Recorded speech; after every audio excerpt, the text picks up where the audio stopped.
Hello, Barberton Library friends. This is Quarantine Craft Corner Home Edition. My name is Paula and I am the Reference Services Manager at Barberton Public Library. I put up a video last night about making your own handmade sanitizer. Since then, a friend of mine who is a pediatrician named Dr. Caroline gave me more information from the CDC and the World Health Organization. Many of the recipes out there are incorrect if you're using the 70% isopropyl alcohol, which is what I'm using. I found one on an NBC site even today. It's not our local Cleveland affiliate, but still, it's on some reliable sites that it should not be there. The problem is they're saying 70% or more, which is wrong. It has to be 91% at the recipe that I gave and the recipe that is still out there. Wanted to point out something else. Some people are using some other types of alcohol, and you could it'll either be very harsh on your hands and not safe, or it will not work. Okay, so as I said, isopropyl alcohol, and you can also look for rubbing alcohol. This is 70%. It's commonly found at your drugstore on the shelf. My store was out of it, but then the next week they got a new shipment and I was able to get it.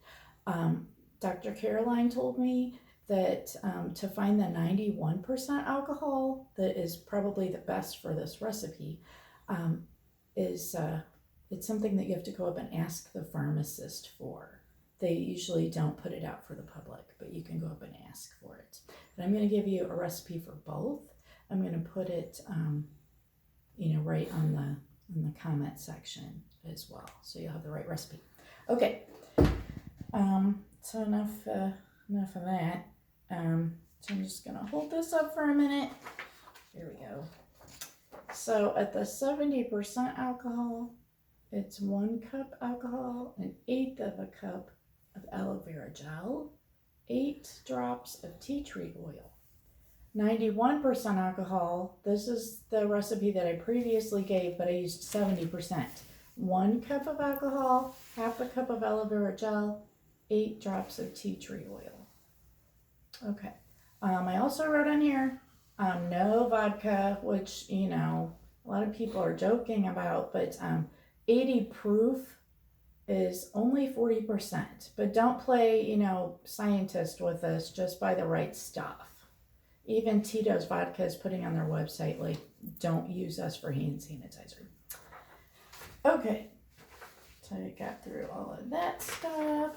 All right, so now, and look at my silly measuring cup is showing 1/2 a cup is the smallest. I have other measuring cups, but I wanted to say, if you're not showing a 1/4 cup or 1/8, like, don't even use this, because then you're just playing a guessing game there.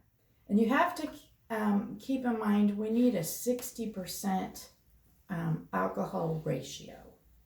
Okay, so yeah, if you count everything in 9 parts, then there's a calculation you can do and you multiply it all out. And Dr. Caroline did that for me, and then my husband and I verified that online also. All right, so I have this 1/4 of a cup, little measuring cup here. I don't have an 1/8, unfortunately, but I'm going to put, here's my aloe vera gel. Anyway, I was still able to find this at the store. Hopefully they're not all out of it, but they are replenishing, pretty often at this point. We're not, experiencing a shortage with this as much as the toilet paper situation.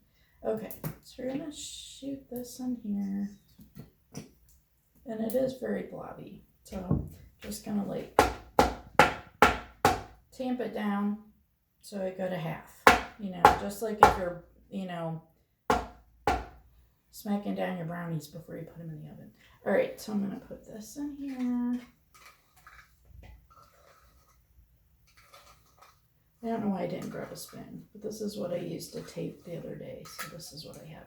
Okay, so I got that, and I'm gonna do the 1 cup of alcohol. Remember when you pour, I don't know if you remember from like chemistry class, like, you know, you want to keep it like up to your eye level, so you have it correct. I got a little too much in there.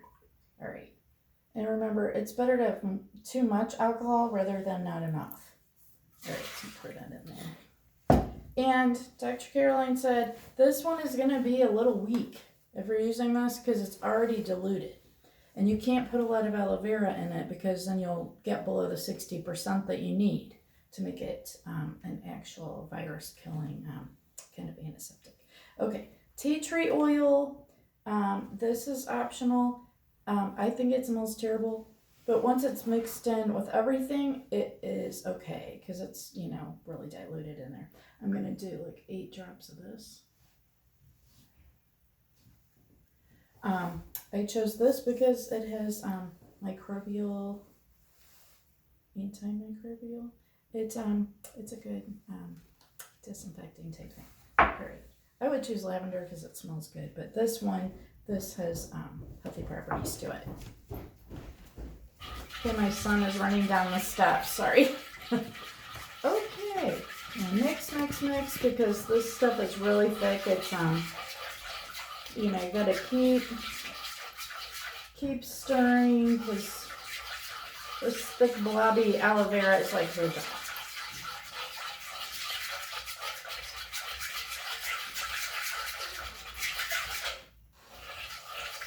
Okay, that looks like I got everything off the bottom. And before you use your homemade stuff, you know, just give it a shake because it will settle. You know, we don't have the industrial stuff that that Purell does in their lab.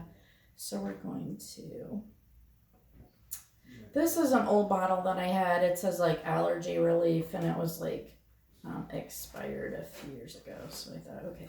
So I washed it out with soap and water.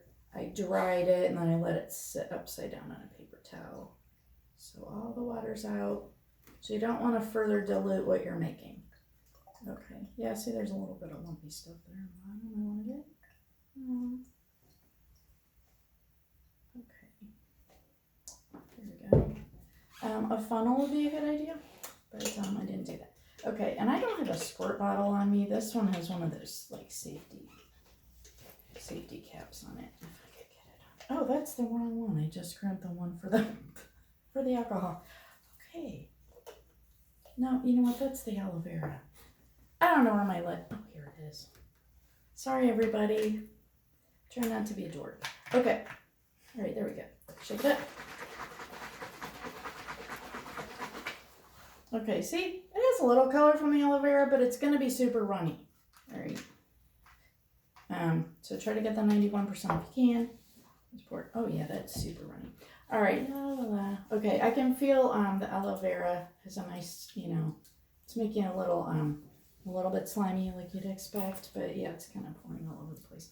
Okay, and the CDC says, you know, pour a good amount on and keep rubbing until it's gone. Like don't, you know, I've had that feeling like, you know, you get sick of it, you wipe it off on your pants, but you have to keep going until all the alcohol evaporates. And you know, just like you're washing your hands, you just get your wrists and everywhere else, back and front, all that kind of stuff. Okay, did I have anything else? Yeah, keep out of the reach of children. You know, you can pour it on them, but you know, just like any medicine or regular Purell, just keep it up high so the little guys, you know, don't get a hold of it and want to drink it or something. Okay, and then I made a label. I say what it is, the date I made it, and the recipe right on it. I just did this on a 3x5 card, little index card, and then I can just put some tape over this and put it on my cupboard, because if you start making like different green cleaning products and things, it's very good. You want to label it so you know what it is later, so you're not like opening it and trying to guess what this is. Okay, well, I want you all to be safe. We miss being at the library. We miss having you at the library. And watch out. We're going to have have a real craft in a couple of days, and we have a book club tomorrow night at 7 on Facebook. So I hope you join us. So thank you.